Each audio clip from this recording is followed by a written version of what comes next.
3 महीना हो गया, 4 महीना हो गया, 5 महीना हो गया, लेकिन ग्राहक ही नहीं आते। ऐसा क्या हो गया है कि ग्राहक एक बार आता है, 2 बार आता है, तीसरी बार आता ही नहीं।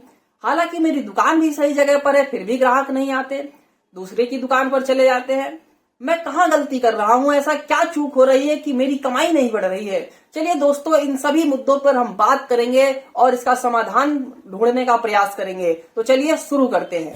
सबसे पहले आपको अपना व्यवहार ठीक करना है। आपके पास यदि ग्राहक आता है तो आप उससे विनम्रता पूर्वक बात कीजिए, फ्रेंडली तरीके से बात कीजिए, दोस्ताना तरीके से बात कीजिए, ताकि आप अपना सिर्फ सामान न बेचे, आप अपना व्यवहार बेचें, आप अपना कनेक्शन बनाए। अगर आपका एक बार ग्राहक से कनेक्शन बन जाता है तो समझिए कि अगली बार जब भी उसे कुछ सामान चाहिए होता है तो आपकी दुकान को वो जरूर याद करेगा। अगर ग्राहक आपकी दुकान पर आ गया है तो आप सिर्फ वो सामान जो लेने आया वही मत दीजिए उसे, आप थोड़ा सा उसे समय दीजिए और भी सामानों को देखने दीजिए। इससे क्या होगा कि आपकी दुकान पर ग्राहक ठहरेगा, लोगों को लगेगा कि आपकी दुकान पर भीड़ है और भीड़ को देखकर भीड़ आती है। दूसरी बात यह कि अगर उसने दुकान पर आपके सामान को देखा तो उसके दिमाग में रहेगा कि आपकी दुकान पर ये सामान है, और जब भी उसे कभी दूसरी बार जरूरत पड़ेगा तो आपकी दुकान उसे हमेशा याद रहेगी। तो इसलिए ग्राहक को सामान देकर तुरंत भगाइए नहीं, वो ठहरना चाहता है, देखना चाहता है, उसे एक्सप्लोर करने दीजिए ताकि आपकी दुकान उसके दिमाग में बैठ जाए।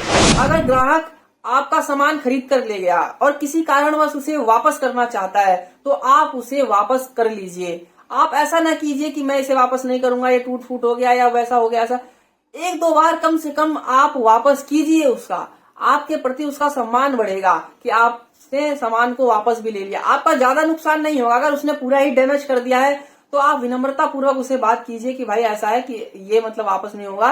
लेकिन कई मैंने दुकानदार देखे हैं, वो इतने खड़ूस होते हैं कि वो मतलब सीधा इतना क्रोधित हो जाते हैं, इतना गुस्सा करने लग जाते हैं, उससे क्या होता है कनेक्शन पूरा बिगड़ जाता है। आपको ऐसा नहीं करना है। जब भी अगर किसी कस्टमर ने कोई रिटर्न करना चाहता है तो आप रिटर्न लीजिए, कोई बात नहीं, वो सामान आपका खराब नहीं जाएगा, बिकेगा। तीसरी बात, आप अपना हौसला मत तोड़िए। अभी तो 4 महीना ही हुआ है, 6 महीना हुआ है, 7 महीना। अरे भाई, आपने बिजनेस करना शुरू किया है, आप बिजनेसमैन बनना चाहते हैं, आप रिस्क लीजिए। रिस्क के ही तो पैसे हैं, थोड़ा समय और दीजिए, दुकान चलेगी, चिंता मत कीजिए, विश्वास बनाए रखिए। ऐसा नहीं आपने दुकान में सामान भर लिया है लाखों का लेकिन वो अब बर्बाद हो जाएगा, नहीं, वो आपका एसेट है, वो बर्बाद नहीं होगा, आज नहीं तो कल निकल ही जाएगा। अपने ऊपर विश्वास कीजिए, सबसे बड़ी बात यही है, आप अपने ऊपर विश्वास कीजिए। अब आप एक व्हाट्सएप ग्रुप बनाइए और ग्रुप का QR कोड और मोबाइल नंबर उसका आप दुकान के बाहर लगा दीजिए। कोई भी ग्राहक आता है आप उसे रिक्वेस्ट कीजिए कि आप इस ग्रुप में जुड़ जाएं। और ग्रुप में आपको करना क्या है कि जो भी आपकी दुकान में सामान है या कोई नया सामान है उसका आपको अपडेट उसमें देते रहना है। इससे आपका ग्राहक जो है आपकी दुकान हमेशा याद रखेगा और जो भी आपका कस्टमर रहेगा वो रिपीट कस्टमर बन जाएगा। सोशल मीडिया का जमाना है, इसलिए आपको अपने इलाके के लोकल इन्फ्लुएंसर का पता लगाना है और आपको उनसे अपनी दुकान का प्रमोशन करवाना है। आप उन्हें गिफ्ट भी दे सकते हैं, यदि आपका बात व्यवहार सही है तो ये काम आपका फ्री में भी हो सकता है। और सोशल मीडिया पे जाना आज के समय में बहुत ज्यादा जरूरी हो गया है। आप अपनी दुकान को गूगल मैप पर डालिए।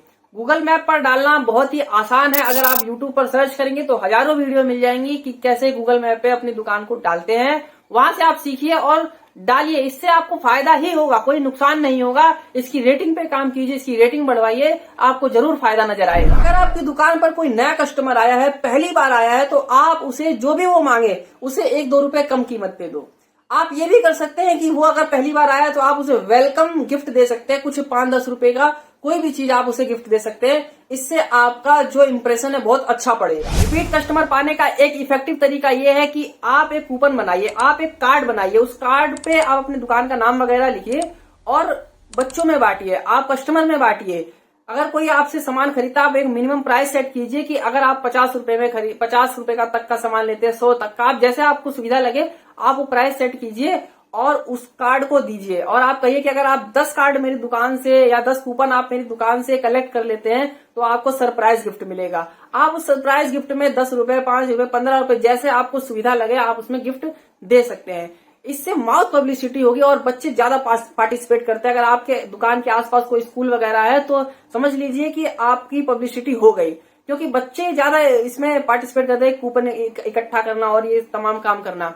तो आपका एक तो ये फायदा होगा कि आपको रिपीट कस्टमर मिल जाएंगे, आपकी मौत पब्लिसिटी हो जाएगी। तो आप ये काम जरूर कीजिए, ये काम बड़ा आसान है। कैनवा से आप 5-7 रुपए में प्रिंट आउट भी निकाल सकते हैं। इसको बनाइए, अपना दुकान का नाम लिखिए, स्टार वगैरह जो भी बना सकते हैं आप बना करके डालिए उसे। इससे क्या होगा कि आपको फायदा ही होगा। आप अपने दुकान के बाहर एक बोर्ड लगा सकते हैं, उसमें आप रोज नए नए विचार लिख सकते हैं, नए नए शब्द लिख सकते हैं, जिससे लोग पढ़ेंगे और आपकी दुकान के प्रति उनका ध्यान जाएगा। ये डायरेक्ट फायदा तो नहीं देगा, लेकिन अप्रत्यक्ष रूप से जरूर आपको फायदा पहुंचाएगा। सामान बेचना बड़ी बात नहीं है, सामान खरीदना बड़ी बात है। अगर आपने उचित रेट पे सामान खरीद लिया तो आप बेच भी लोगे, आप पैसा भी बना लोगे। मैंने कई सेलर देखे हैं कि वो दुकान पर बस बैठे रहते हैं, जो लाके सामान उनका जो पार्टनर है वो दे देता है, उसी पे वो भरोसा करते हैं। अच्छी बात है, भरोसा करना चाहिए, लेकिन फिर भी आप थोड़ा, आपके पास समय है, आप थोड़ा खोजबीन कीजिए कि और मैं बेहतर सामान कहां से ला सकता हूं, और सस्ता सामान कहां से ला सकता हूं, अच्छी क्वालिटी का कहां से ला सकता हूं। तब आप पैसा बनाए। आप मार्केट में उतरे हो तो मार्केट को एंजॉय करो,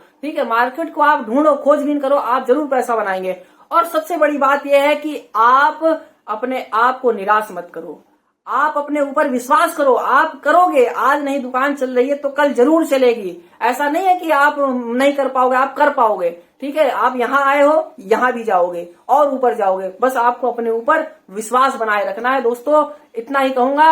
यदि कोई टिप्स आपको अच्छी लगी हो या आपके पास कोई सुझाव हो तो कमेंट बॉक्स में जरूर बताएं, और वीडियो को लाइक करें और शेयर करें और चैनल को सब्सक्राइब करें। आपका प्रेम और आशीर्वाद ही मेरा मोटिवेशन है, आप इसे बरकरार रखें। नमस्कार दोस्तों, जय हिंद।